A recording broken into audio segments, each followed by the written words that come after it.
Belakangan ini, jagat media sosial X atau Twitter dan TikTok dihebohkan dengan istilah siblings versus kenets.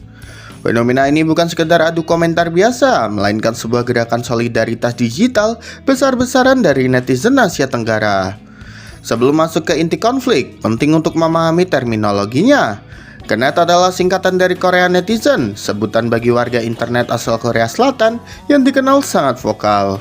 Sementara itu, siblings adalah singkatan dari Southeast Asia, saudara Asia Tenggara. Istilah ini muncul sebagai simbol persatuan netizen dari Indonesia, Malaysia, Filipina, Thailand, hingga Vietnam.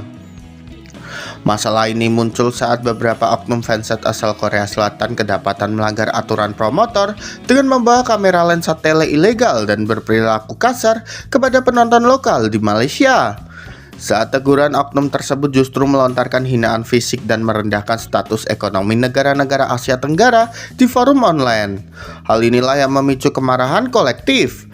Netizen Indonesia yang dikenal memiliki kekuatan digital besar segera bergabung dengan netizen Malaysia dan Filipina untuk melakukan serangan balik.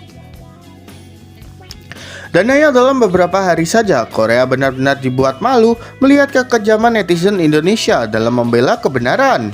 Hasilnya, karena kekalahan itu, Kenet terus mencari celah besar untuk semakin membuat netizen Indonesia makin ngamuk ke Kenet.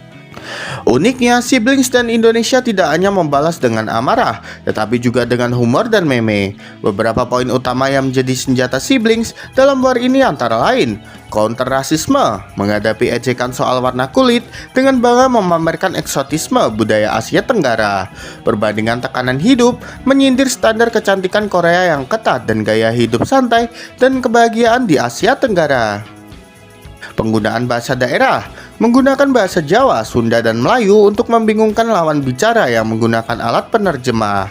Konflik besar di media sosial semakin memanas setelah muncul pernyataan kontroversial yang menyeret isu sensitif, termasuk agama dan identitas. Pernyataan tersebut memicu gelombang kemarahan dari netizen Indonesia yang dikenal sebagai salah satu komunitas digital terbesar dan paling aktif di dunia.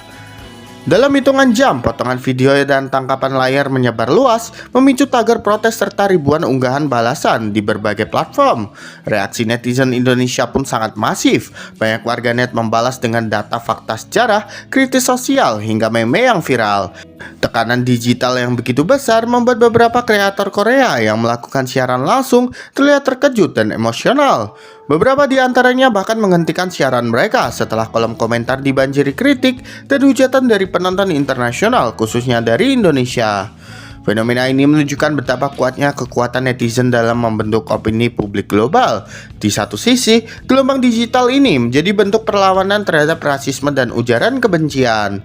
Namun di sisi lain, eskalasi emosi yang berlebihan juga berpotensi berubah menjadi perundungan massal yang tidak terkontrol. Sesuatu yang semakin sering terjadi di era algoritma media sosial yang memprioritaskan konten provokatif.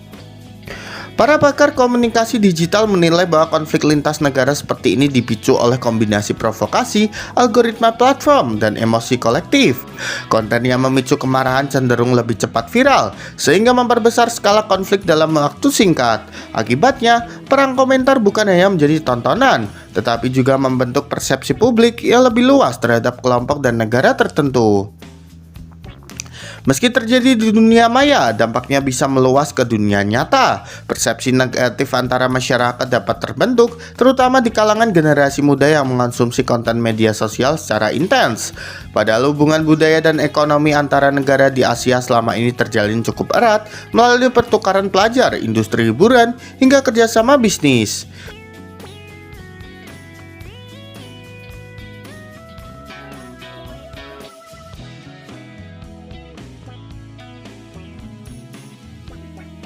Peristiwa ini menjadi pengingat bahwa media sosial adalah pedang bermata dua. Netizen memiliki kekuatan luar biasa untuk mengoreksi ketidakadilan dan melawan diskriminasi. Tetapi tanpa kontrol dan empati, kekuatan tersebut bisa berubah menjadi badai yang melukai banyak pihak.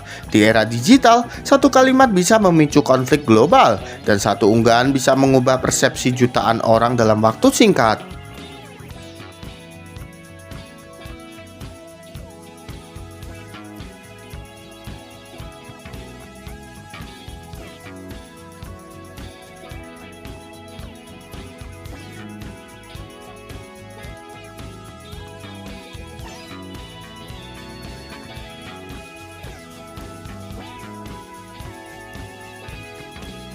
Julitan netizen Indonesia memang gak ada lawan di live orang Korea. Banyak yang dibuat menangis karena komentar netizen plus 62 yang memang menjadi makanan empuk bagi orang Indonesia. Hal ini menunjukkan bahwa jangan sesekali merendahkan salah satu agama di Indonesia jika tak mau dihancurkan.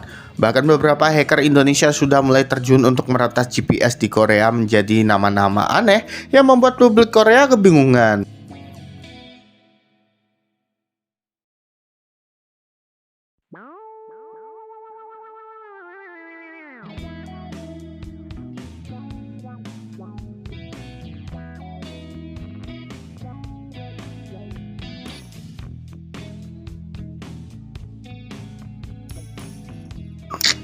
Hal ini pernah terjadi di laga sepak bola Indonesia versus Bahrain, di mana waktu itu Indonesia mendapatkan kecurangan di laga itu. Dan di hari setelahnya, semua tempat di Bahrain dinamai dengan kalimat-kalimat aneh dari hacker Indonesia. Hal ini menunjukkan bahwa orang Indonesia adalah orang paling setia kepada bangsanya sendiri. Dan jika ada yang main-main akan dihabisi dengan mudah oleh kalimat kasar di media sosial.